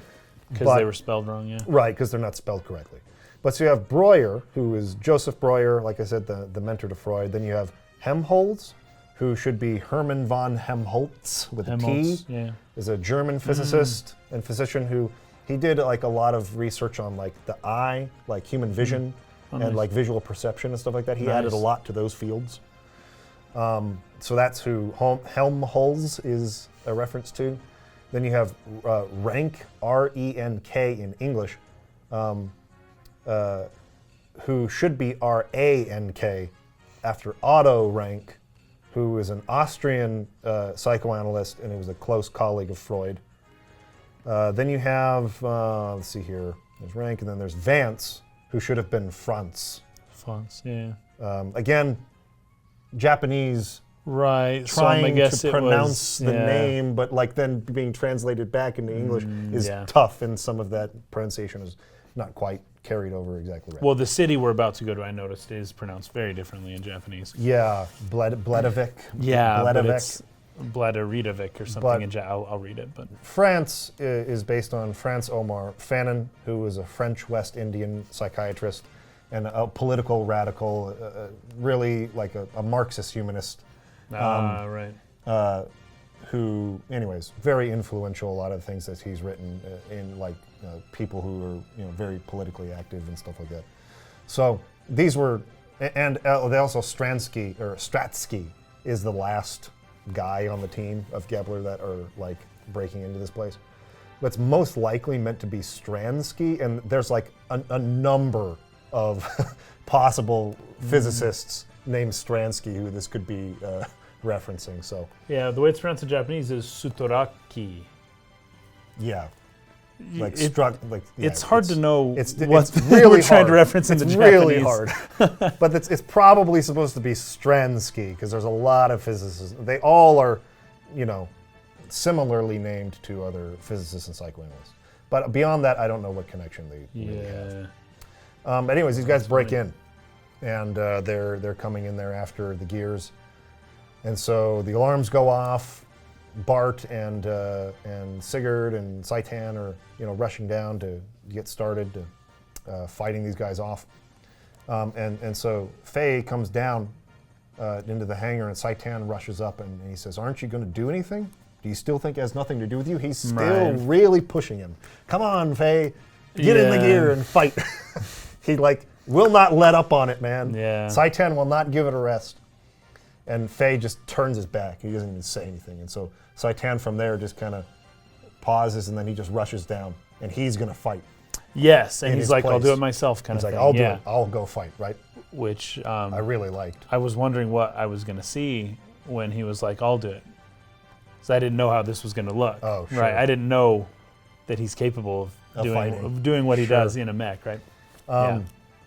And then I really like Faye's lines as he left. He starts to question himself, like, "What am I? That old man, he called me the slayer of God. I Right. don't want that kind of power." He's You know- so scared of losing control again, right? Yeah, I just wonder about Faye's disposition. His would you call it, see, because this world's different. God is a physical thing that exists in physical space that can be shown to exist. Yeah. So my question of does Faye believe in God is not the right question for this world. This world operates differently from our world, as far as I am aware. But it could be that even though people around him are dying, the idea of killing God is worse than than people dying around him, right? Like, yeah, you're dying, but if I fight to defend you, I'm going to end up killing God, and that's probably worse, or something like that. Or if he even thinks that God is a benevolent force, or maybe I don't know what his ideas are towards God. They don't really clue us into that, but he's hesitant to kill God. Yeah. and it could be something like that, because it's one thing to be like, "Oh, killing God, that's heavy, that's too heavy, that weighs on my soul," but it's another thing to be like, I believe in God, and that doesn't make sense that I would want to kill him, right, as a benevolent force. Sure. We're not clued in here, but I'm very curious as to whether or not that plays into kind of his thinking, right? Yeah. Why he would not fight and help people, despite the fact that he can, because of the threat that if he keeps helping people, he's going to end up killing God. And I think in his mind, he sees that as being worse. Yeah, and this was something that was brought up in an earlier episode, that there didn't seem to be any reference anywhere in all of Lahan to a religion. So Faye, No, in that's relation to right. what you're talking about, Lahan, yeah. his whole life has been these 3 years in Lahan. right. In terms of what he and there actually isn't like a remembers. church there, There's no right? church. There's no There doesn't seem to be priestly. any religion at all. So what does he even feel about God? What does he know about God? Yeah. And Yeah, maybe or it's, feel, yeah. maybe it's just the idea of having enough power to kill God That's is pretty. too much power for me. I don't even want to mess with Right. Because if I could kill God, I could kill anybody, Oh, totally. right? Yeah. And if I can kill anybody, and if I lose control, Then what's to stop me from doing it? Yeah. killing everybody. Right. Maybe that's kind of where his line of thinking is, right? Sure. It's just hard, it's hard to read, especially Yeah. in a situation like this, because when they were escaping from the ship that was sinking, and before we met with Bart, we jumped right into that thing because we were like, "Oh, danks, people are attacking us. We gotta get in get a out fight." of here. He just climbs the crane and just goes down the rope and drops right in. Yeah. But he's fighting it more here, even though that part was after Graf as well. It's almost as if But it was before Balthazar. you're right. It was after before Graf, the but kill God thing. Before You're right. he was told this is the You're slayer right. You're of right. God. So that one line is kind of ringing It's in his really head, bothering him now. and that's why he's been so quiet. Yeah. Yeah, that makes sense. So we can then cut over to Saitan as he goes to a gear that is described by Mason as being nowhere near operational. And he jumps into it anyways. And he's like, wait a minute, you can't do that. And Sigurd's like, no, he'll be just fine. Don't worry about it. They said it may not even be enough. I don't For know him, exactly yeah. what that means. I think it means like he's so good that even like a non-operational gear, like, Yeah.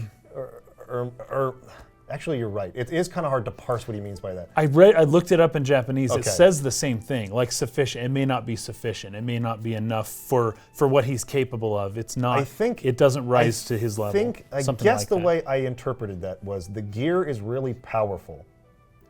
So it's hard to control. Right? It's hard to control, right.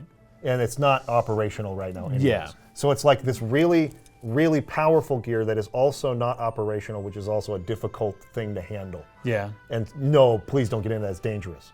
And Sigurd's like, he'll have no problem with it. Yeah. Meaning, so it may not even be.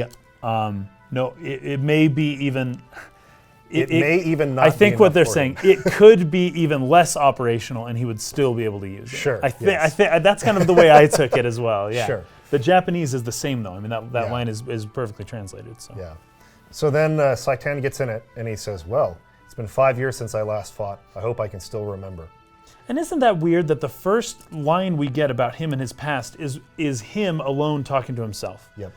He won't tell anyone Anybody else anything about but himself. he finally tells us, and it's to himself. Yes. It's just a thought he has to himself. That's a good point. But he was a warrior 5 years ago. That is very. This is the first time the first thing we know about his past, that he fought somewhere. Now that doesn't make him good or bad. It's just you start to kind of put some pieces together. He was a gear pilot to some degree. Yeah. And he does say later, I'm a little bit You know what? rusty, and there are certain limitations because I didn't start early enough. So he's like mentioning like I wasn't trained from a young enough age to be like a master pilot of a gear or something. Okay. But still, like I'm pretty good, Pretty and these good. guys aren't going down, right? Yeah. But anyways, what were you gonna say? No, that was it. Okay, so yeah, he's referencing it almost like it's riding a bike or something. Like, Yeah. Hopefully you can just pick it up and ride the bike again. You just, Right, you it's just like muscle remember, memory, It's just yeah. muscle memory, right? But then he faces up against one of the Gebler pilots, who is coming and attacking. He says, "Compared to the pain my friends are going through, yours is nothing. I cannot allow you to persist in tormenting those who cannot fight back. I will take you on in their place. Come on." Right, because all these guys are like, ooh, children, loading their Yeah. guns. Let's kill the children, everybody. Right. Aim. And it's like pretty heavy-handed there, I think. It's a little heavy-handed, but I think it's also just an indication of how little they regard the lives of lambs. Right, Right, that's true. They just don't care about lambs at all. Like lambs are fodder. Graf talked about them this way. Ellie talked about them this way. We'll see a little bit of it from Ramses in a minute. I took Yeah. note of. They don't consider them on the same level. They're almost like animals to them, right? So they just don't care about killing kids. Yeah. And so, anyways, I liked that line because in this sort of like second look at the game, I was noticing some of the more overt or maybe heavy-handed foreshadowing around Saitan and feeling more suspicious of him this playthrough. But this line, I think, That puts was some a more, it puts some solidly more good doubt. line. It Yeah. puts some more doubt into, does he have ulterior motives that are bad? Right. It makes you Right. think, well, he has ulterior motives, but he's a good guy. He's so we'll still trust a good him. person. Yeah. We don't know what he's doing, but he's a good guy. Exactly. And so like Right. it brings more nuance into the character in a way that I really like. And once again, it's him talking to himself. And people Yes. are honest when they talk to themselves. Like Yes. if he said that to someone, it's like, oh, he's putting on a face or something. But he's talking to himself, and so you can believe it. Yeah. And so then they're fighting, and then he notices that line I mentioned earlier. I'm a little rusty, and I didn't start early enough, but I'm still hitting them hard and they're not going down. I wonder if they're using that stuff. He says. Drive, Yeah. right? And then he's like, he turns to the young one. They're using drive. They're battle enhancement drugs. Normal attacks will not hurt them. So I have questions about this. Do you? yeah, I mean, Is it a drug for the robot? for the Or person, It's a drug for the person. So piloting the robot. so I assume that this is kind of like many mecha anime or like kind of gaijin. Is that what it's called? No, Gaiji means foreigner. So you mean the kaiju. giant Kaiju. The kaiju movies Yes. where they battle them with robots, but they feel the pain of Yes, the robot. So when yes. the robot gets punched, they get hurt too. So it's not that the robot breaks, it's that they break. Yes, because it's kind of a trope of that genre, right? Where it's like Yes. you're like connected to the robot. Yeah. And when That the makes robot sense. gets stabbed, you bleed too. You get hurt. So but I'm guessing that drive helps them to not feel the pain of the impacts when the robots are punching. I mean, each that makes sense. That's a good explanation. Yeah. My thinking is, because every now and then, especially early on when we first got this gear, the Veltol, it would break down on us. Like, oh no, the knee joints need tuning up, and oh no, this thing, we were able to kill the dinosaur, but oh man, the thing sustained some damage, right? When you mention that the people are on drugs, it makes it seem like their machines are just invincible and all it's about is hurting the person. But we've seen many times that these machines, you break the machine and then it doesn't matter if the person's fine or not, the machine's broken, it can't work anymore. So I'm not seeing that distinction much here. They're making it seem like the machines will do what they do and you gotta hurt the person, and you can't, oh no, we can't hurt the person, and the machines are too tight to break. Yeah, it is a little confusing, and now that I think about it, if it is the case that the pilot is like feeling the pain that the gear is experiencing in terms of damage, like why wasn't Faye's knee broken when the Veltol's knee After got that, damaged? So maybe it's not Faye that. seems Maybe it's okay. maybe it's the gear itself that is taking drive, or the drug, and it like makes it so that the gear doesn't get damaged. That would make sense, and there's another thing in the Japanese, it usually doesn't specify the he, she, or it.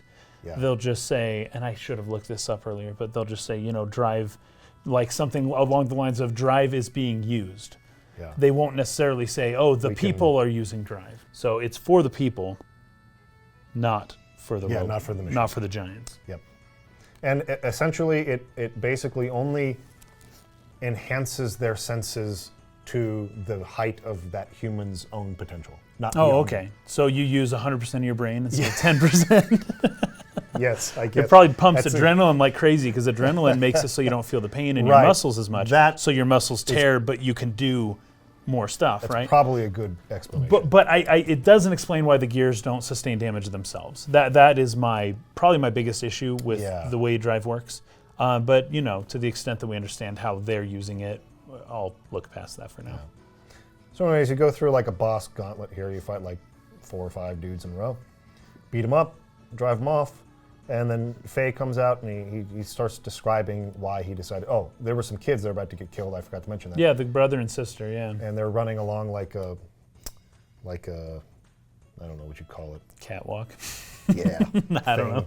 Just They're- a hallway thing. They're running down this path, and one of the, I think it's Vance or somebody, is like, hey, where you going, kids? I'm going to kill you. Yeah, And just then- so stoked. And then Faye shows up, like, what are you doing? Like, why are you fighting? Right then, yeah. He's like, what is your reason for fighting? Like, why do you want to hurt people? Like, stop. And his response is kind of weird. He's kind of like, what the heck are you doing, man? Like, he doesn't get that, like, you were about to kill kids and that's why I did this. But he just doesn't get Doesn't why. register, It's like, like, Faye, it where did you come from matters. and what are you doing? Yeah, it's like it's like he just hit him for stepping on ants. Like, what's your problem, dude? Yeah. Yeah, it was weird. And I think there was another Gebler pilot who said something similar to Saitan.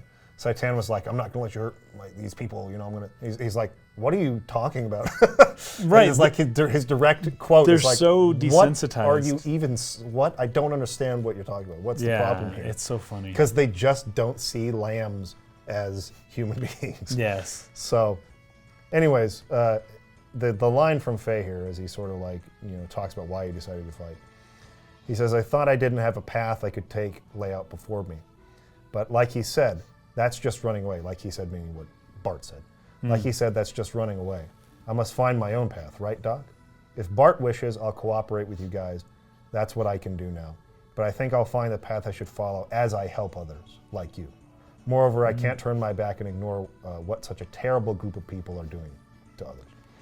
That's a good paragraph. Like it very well lays out his motivations and Yeah. what he's going to do and why he's doing it. And not that you need it to be this explicit, but in this case, it's very nice because it's hard to read Faye and why he's so standoffish in a lot of ways. It helps a lot to like understand why he's making these decisions. Yeah, so it's like he was all afraid of what he could do, like his power, Yes. and he doesn't want to fight, but he also feels aimless. He feels like he doesn't have a path. He doesn't have anywhere to go. He doesn't know what to do with his life. Yeah. So he's like, well, I don't know what it is, but I think I'll find it If I stick if around. I'm pursuing helping people. Right. I think that you guys are better or good, much better than these other people, and the cruelty that they're exhibiting, the fact that they're willing to kill children.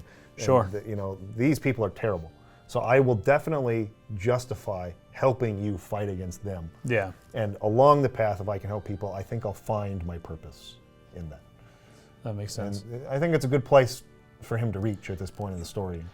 So it may be just a thing like a difference of perspective. Like why are we the good guys and they're the bad guys? Like Yeah. what's the difference between us? And this moment where the guy's like trying to kill kids, it just solidifies it for him. Like no, we are the good guys. I can fight on this team and be confident that we're doing the right thing.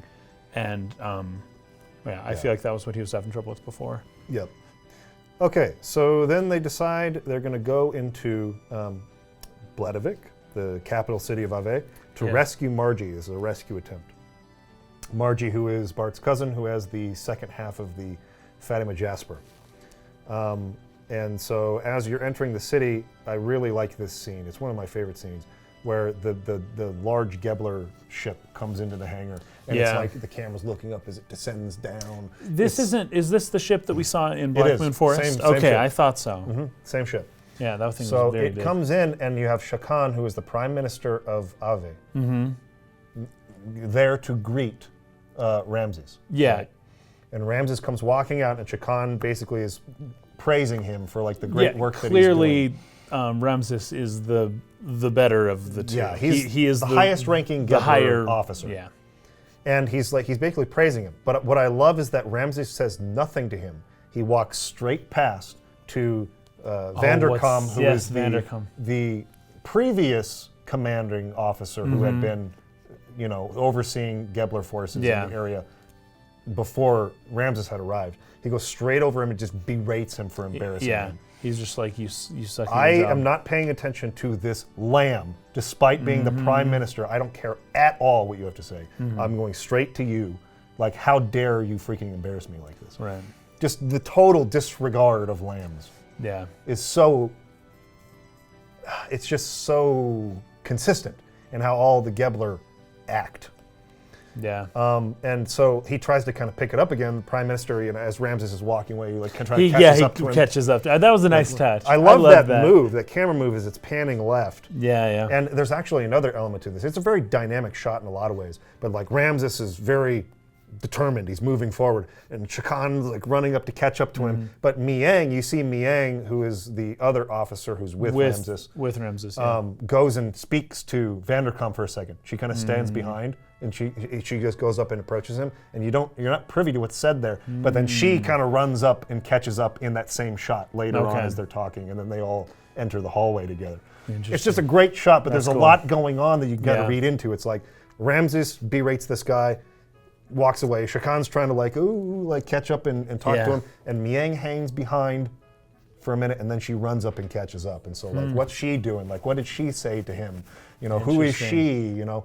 And then This whole cutscene here is just brilliant cinematography the whole way. And each time they transition to a new place, you got the black background, but it almost looks like a stage with a spotlight on it, you know? It's great. Then the camera's always doing something very interesting, whether it's a slow push in or just like tracking to the side while, you know, following the characters. It's just really cool. It might have actually been so cool that it was a touch distracting because you're having to read text, but you're missing the cool camera move while you're reading the text. Right, that's true. Yeah, that can be tough with scenes that are like scripted in this way, right? Where there's like there's movement and stuff, and it kind of corresponds with dialogue. But if you're not reading it fast enough, it's like it's going to get to the end, and they'll just hang there in the doorway until you finish the dialogue, and then they'll continue, right? Yeah, yeah. But Ramses is approached by Shah Khan, who's like, "Hey, we're going to have this celebration of the founding of Ave tomorrow. I'd really like you to be there for the ceremony." And he basically kind of ridicules the founding. He's like, founding? Like, what was it before you founded it? Like, I just gave it to you. Well, yeah, he says that later on the that's actual later day. on. Okay.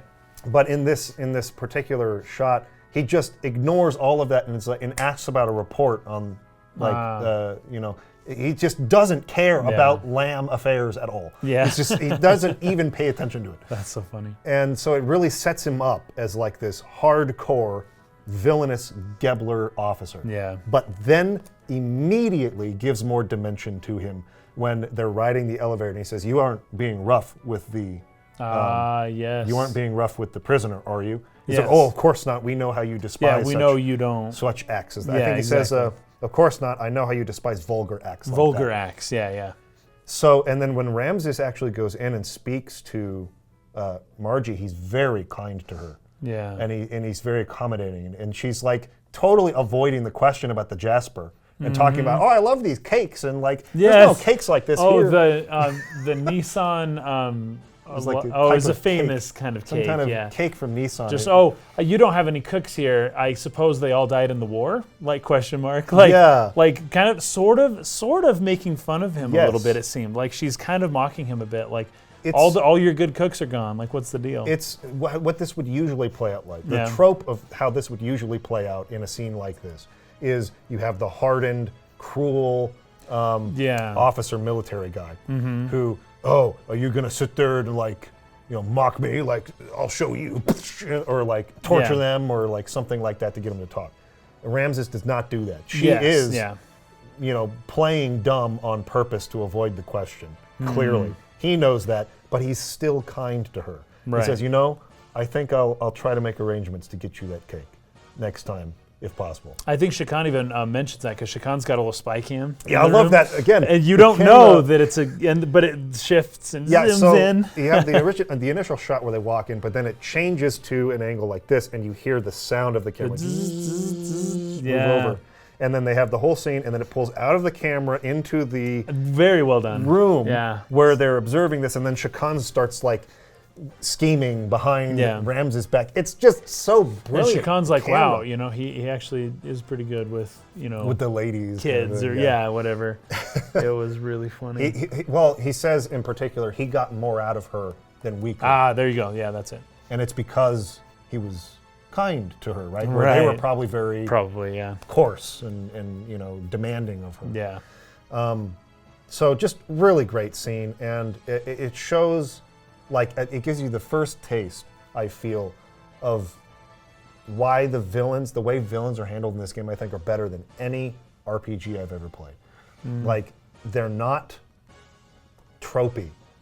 They each have individual motivations and character arcs themselves. They have fears. They have barriers in their way of them reaching their goals. They're treated just like a protagonist character arc usually is treated in a story. Sure. Yeah, Where that's usually a good the protagonists have arcs, and the villain is the conflict, and is always a step ahead of them, and is always, you know, something that they're pursuing, but you never see their anxieties. You never see their fears or struggles or the faults in their personality. And often, if you do, it's because the villain is in the process of becoming a good guy. Yes. Like in the new Star Wars movie. Right. Yeah, it's like an anyways. Yeah, But it's a different kind of thing. in this case, they're still villains. They're still bad guys. Yeah. But there's just more dimension to them. And I love how that's handled, and I love how they are always against each other too. It's like the villains are not united; they all are vying for power in their own way, and you kind of see that with Shakan. Like the fact that Gebler now know about the Fatima treasure. Right. He's really upset about that. Yeah, and he's like, who somehow. leaked that information? Yeah. This is not good. That's good because that shows that the evil forces are not united. Yes. Shakan is trying to gain power over Gebler in his own kind of way. Right. And they're not sharing info. They're not, even though Ramses may be this powerful figure, people are working to subvert him underneath him, and he's the villain, right? Yeah. And in most villainy type things with, I don't know, like take Darth Vader or the Emperor, you wouldn't, anyone is just, oh yes, my liege, in front of them, but behind them they may talk bad, I suppose, but nobody, it seemed to me, was working to subvert the Emperor's will within the Empire. It didn't seem that way. I know people who know Star Wars really well probably know some expanded universe stuff. But generally, in a typical story with a typical bad guy, everyone's so afraid that, whatever you want, I'll do it all, right? People are rarely doing their own behind-the-scenes work, but they're showing that here, which is typically how things go. Yeah. It's not always like a cohesive group that's so evil, right? It's like a bunch of different people with their own ideas. Yeah. And it's just really, really well done. It's one of the best parts of the game. To the point about Ramses being kind to this girl, there is a story. There's a woman. She knew Hitler very well. She was a little kid, and he used to come to her. They used to go to like a cabin in the forest, and like he was so kind. He was really good to kids. He loved kids. He loved to play and all that stuff. And this is Hitler we're talking about. And you won't find stories like that basically anywhere. But the idea that somebody super evil can't also be really like have good traits, polite, or have some traits or something that's like that. It's not just 100% Satan, Yes, the just way that 100%, they're portrayed, yeah. Yes, but that of course go on to become the worst known people that you can think of. But that's just not how people tend to be. But even the fact that like Hitler like loved his wife or whatever, Eva Braun, I think, like. It's just weird to imagine that, and any movie made about him would not show that part of him. But that was probably the biggest part of his whole life. It's like a hard thing for people, I think, generally to really wrap their head around. It's just so much easier to imagine that they are the embodiment of evil. Sure. And only someone who is the embodiment of evil is capable of doing that, right? Exactly. It's almost a that comforting way it absolves thought. you from thinking that you could ever do something that It's bad. a comforting thought because when you start to see that that's not the case, like that this person had all these good traits and in a lot of ways was very human in other ways, and it's just this particular fixation, this radicalization that took in this form that went so far. Coupled with like psychotic tendencies. And that led to a justification of the evil, but did not believe they were doing something evil. Exactly. That's harder to accept because it's scary. Yeah, I agree. totally agree. And so, it is scary. And so, anyways, that's this is something I was talking about with somebody who was giving me some feedback on the story that I'm writing too. It's like, I want to hate your villains more. I want them to be crueler. I want them to be worse so that I can hate them more. And it's like, well, in some ways that depends on the age group you're writing to. This story, Xenogears in particular, for me was such an inspiration for how I wanted to handle villains. Yeah. Because I loved that you had that human side of them. Yeah. And that they're not always just the embodiment of evil, and they do believe completely that what they're doing always is the right just thing. rubbing their hands together. Because that's the reality of it. That is the reality. In many cases. It's the uncomfortable reality of it, yeah. So, anyways. But seeing him good with kids, it just reminds me of that. I'm just saying. Great introduction to Ramses. Loved it. So, we're going to probably skip through a little bit of like all the stuff you can do in Bladovich just to get through it and kind of cut to the important parts. I do want to say that the city is so cool. It's and there great. is so much to do. It's great. And every room is fleshed out, and every, like the restaurants and the little mini things that you can do, and the carnival and the different sections, and it's so well done. Yeah. And you really, playing this game, you really ought to do yourself a favor and spend a ton of time in this city. everything Go you can. everywhere and look everywhere because there's so much here and it's so freaking cool. This might be my favorite city of any JRPG. Really? It feels so alive and real and interactive, and it's just every corner of the city is like used in a way that maybe wasn't efficient given that they couldn't finish the game, but that is just beautiful. I really appreciate this kind of stuff in an RPG. Yeah, they got like an Ethos headquarters there where they're fixing up gears. Yep. They've got like a restaurant with like a little chest inside of a water tank that you can get Yes. if you know where to go with Bart as he's going through through the waterway. You can get that gold nugget that's in there. Oh, interesting. There's a lot that of fish little tank looks things. sweet, by the Yeah, way. it's awesome. That was so cool, man. Such a nice touch. You can play hide and seek with kids. Yep. That's kind of part of the required quest, I guess. Yeah, but still. But there's people with great dialogue, like an old guy who believes his son he's kind of senile, but he believes his son is honorably fighting in the war, and you go talk to his wife, and that's not necessarily the case. There's so much personality to the NPCs. The merchants that are selling, they're calling you over. Yes, Please like, buy. Go bananas for my bananas or whatever. Yeah, That's so funny. Just really great. It's a wonderful, Yeah, it's wonderful beautiful. city. And mini Lots games of in the cool things to carnival. do. I do have to point this out. There though. are a couple of things there that I want Yeah. to point to. Yeah. Well, you grab the balloon at the carnival, and that is the coolest thing. Where when Yeah. you leave that Oh, region, and then it floats the balloon away? floats away. On it is the so world cool. map Yeah. screen. Yeah, it floats away. And you just watch it go, and it is. Loved that. It was almost mind blowing because at first I was like, "What is that?" Like, you don't expect that in a PS1 JRPG. loved that And touch. it's like that's my purple balloon. That is the coolest thing ever. I absolutely loved it. Yeah, it was great. That's the kind of charm that was so unique to the 90s Squaresoft era. Yeah. Things like that Yes. that they would do. Yeah. That it's just like, man, just the design endearing. philosophy It just of the makes you time. smile. I loved Square back then. Yes. They were Oh, so yeah. good at those little charming touches. Absolutely. Phenomenal stuff. And that carnival area did remind me a lot of Chrono Trigger, actually. Yeah. The Millennial Fair. A bit. Another possible tie to when it might have been a Exactly, sequel of yeah. some kind of Chrono Trigger. Yeah, very cool. Also, I noticed you can buy these iced cakes or these hot cakes that will make you gain or lose weight depending on which one you eat. Nice. Another kind of just, I talked about weight and like the fact and that how it's not a it doesn't thing, really have a bearing on anything, but maybe it could have been. it's just a little yeah. thing, a little interaction that Yeah. can just kind of be fun. This city is full of that stuff. It is so cool. Do everything you can. It's great. Yeah, I but love it. we need to kind of cut to the important bits. You're looking for a way into the castle. You find out that there's these waterways underneath, and that they're holding a tournament as part of the celebration of the founding of Ave. So the plan ends up being, okay, Faye is going to enter that tournament. By the way, Saitan pushes Faye to fight in the tournament while he himself is perfectly capable of doing so.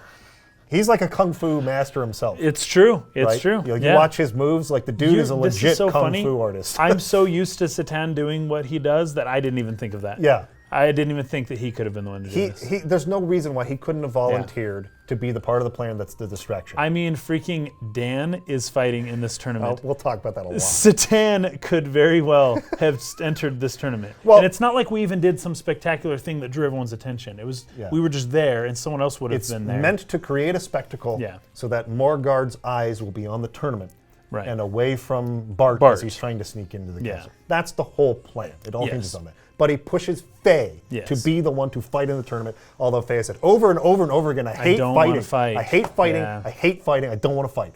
And Saitan's perfectly capable of fighting in this tournament, and he still Interesting. pushes Faye to Very do it. interesting.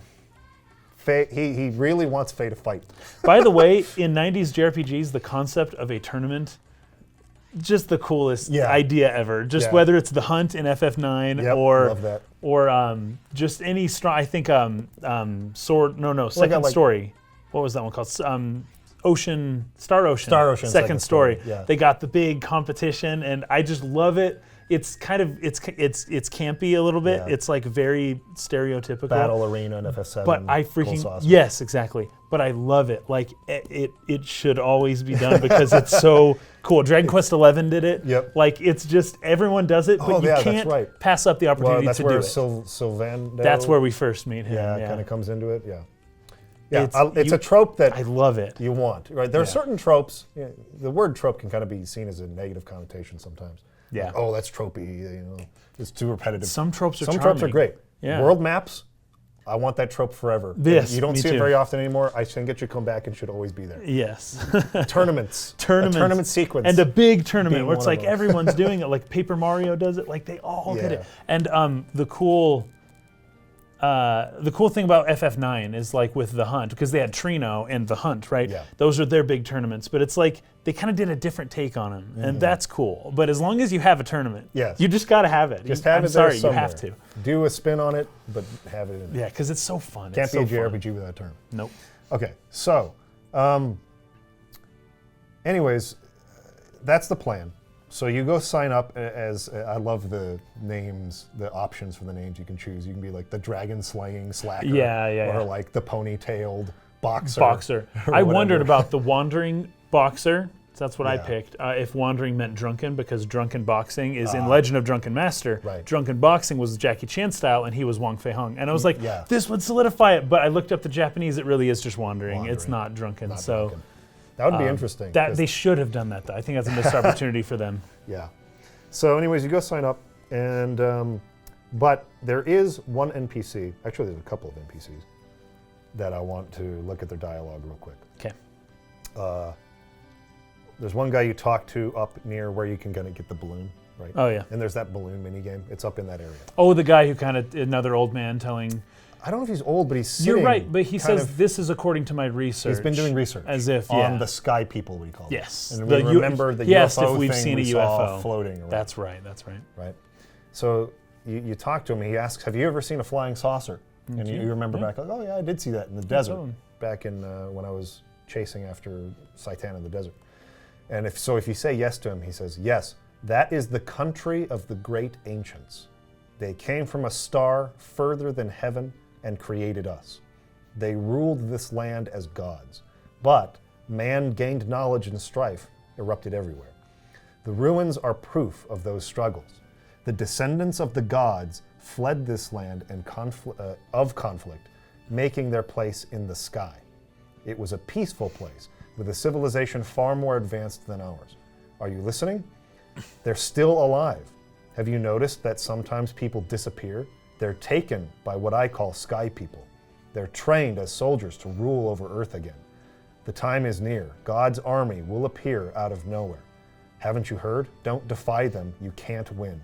They will make paradise on Earth again. That's what my research has shown about the sky people and the saucer." That's fascinating stuff. Yeah. The only thing it's missing is him at the end saying, "Oh, but don't listen to me. I'm just an old man." Yeah, but I that's don't know all what it's I'm talking missing. Because there are many times where they do this, and it's always like the drunk guy at the beginning of the game, where he's like, "Haha, I've always wanted to say that." This is starting to tie or bring into clearer focus Gebler a little bit more, right? Like these people interfering with like the surface dwelling conflict. Sure, yeah. They're looking for this special gear.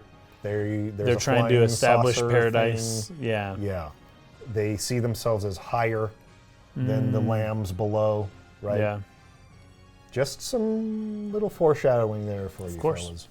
This seemed to be quite a bit, actually. It's almost like too It's heavy-handed. specific, but I don't know what he's referring to, so I just know That's to the fascinating put it in my thing. head. It is the fascinating thing Yeah. about my second playthrough of the game. Yeah.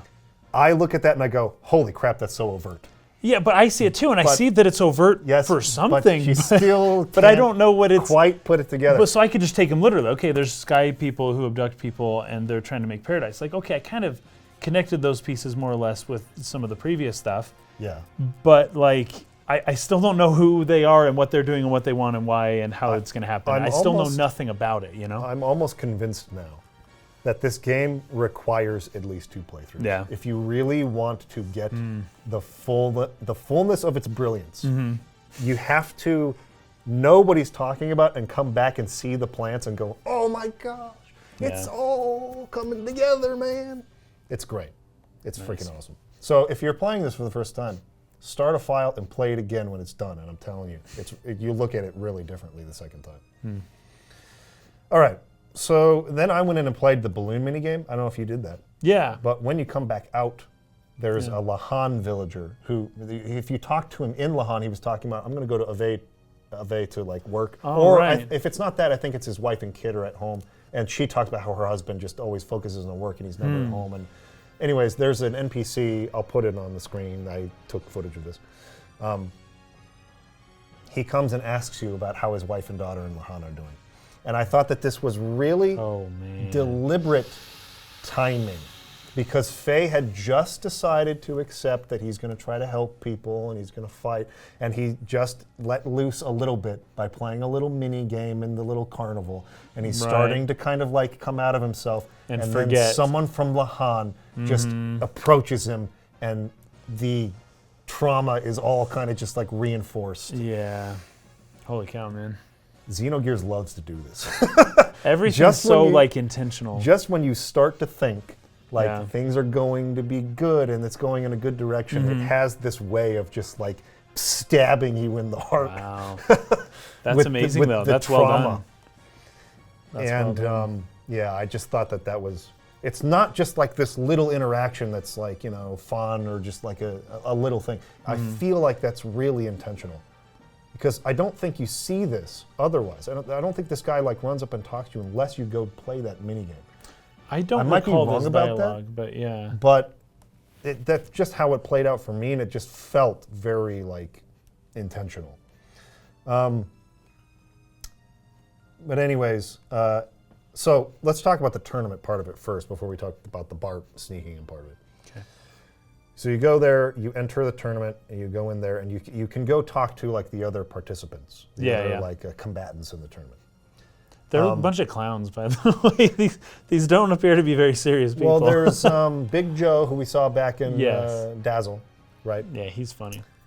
He's got like a bunch of fans. He He's loves like a his fan fans. favorite. Yeah. Of course, there's Dan, who I want to talk about more in a minute, Yeah. because I have a real big problem with this. But then there's this cloaked figure with a mask, who knows Faye's Knows our name. He says Faye. Yeah, he knows says our Faye's name. but Faye didn't give his name because he entered as the A fake dragon-slaying slacker or whatever he ended up Yeah, choosing, Slacker. right? Yeah. He knew his name. The hash Now- Slack.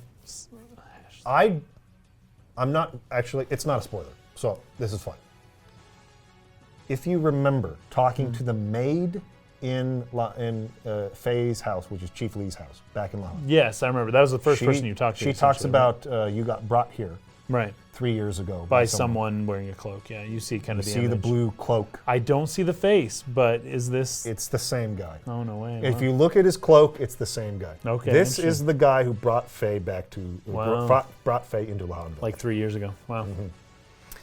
Interesting. So, this mystery man, you know, who ends up being the last guy you fight in the tournament. It's like the final round, and you can't even hit him, right? He's just going to doop doop doop, like dodging you, like it's very anime style. Like we can't even hit him. Oh, I'm so strong and so fast. Nice. He's just like, he's got his hand behind his back, right? Just kind of like testing your strength, right? It's like, oh, you're not even strong enough. You know, like this isn't good. You know, all these mysterious kind of condescending comments about Faye's power level, right? There's so many people concerned with Faye's power level. Yep. Saitan and Graf and this guy, right? And Bart. Yeah. Bart. So, anyways, if I could see this easily being missed because it's been quite a while since you saw that cutscene. You might not have seen it at all because you might not have talked to the maid. But if you did, you saw the guy's cloak and you see this guy's cloak, they are the same person. So this is the guy that brought Faye back to Lahan Village. That's all we know of him. And he knows Faye's name. Yeah. So, but Dan, let's talk about Dan here. Dan entered this tournament. I hate this. He isn't even surprised to see us. It's like he expected us to be there. We show up and he's like, "I'm gonna revenge on you," and I it's hate and we're it. like, Dan, what are you doing? He's just like, "You killed Alice. I hate you." But it's like he's not surprised. It's like he knew we would be there, and he's there to kill us. Yes. Yeah, it's kind of weird. Now, it's very silly because Dan obviously cannot fight. He's a kid. He's a kid. Yes. I don't understand why they would let this kid fight in the first place. Now, some people will probably try to point out, oh, but like right now there's a war going on, and some of the NPCs do mention many of like the more interesting combatants are off in the war. They're off Yes. being soldiers and they're Yeah, off yeah, fighting. yeah. So this year's isn't going to be as special That's why as they're all clowns. a lot of other years are. Right. Still, who is letting some 10-year-old He's kid like in here 10. to fight men? I don't like that. I also don't like the fact that, well, I mean, it's even implied that Dan can't fight anyways because you fight him several rounds in. Dan wouldn't have made it far enough into the tournament to have fought Faye unless he was his first. Yeah. They were paired in the first round. Which probably should have happened. Yeah. If they'd been paired in the first round, maybe I would have been like, okay, whatever. But it is implied that Dan, unless he Beat got a bunch of 4-round people. bye, which makes no sense. He fought and beat people up to this point. Yeah, that's but funny. he can't even do damage to Faye. Yeah. He's fighting Faye and he's getting 0. There's this part that's so funny. He jumps on him because there's 2 paths you can take. You can either fight Dan, and I don't remember what the reward for that fight is if you fight Dan, actually legitimately beat him.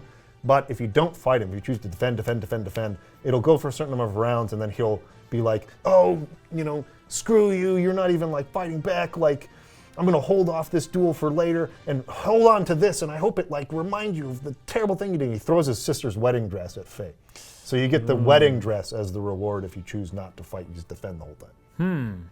So that's what I did on this playthrough. But there's a shot where I guess Dan is doing a death blow. And he jumps on him and he's just beating his face into the ground. It's bam, bam, how dare you do this to my sister? And it's 0 damage. 0 damage. So it's That's Dan funny. can't fight. And he has a Kamehameha blast for some reason. I don't know why he can do this key blast and blow you away. I don't know if you saw that because maybe you chose to fight him and you just beat him up, but I didn't. And so the whole thing doesn't make sense. And I was Yeah. thinking about this and I was just this is really ineffective.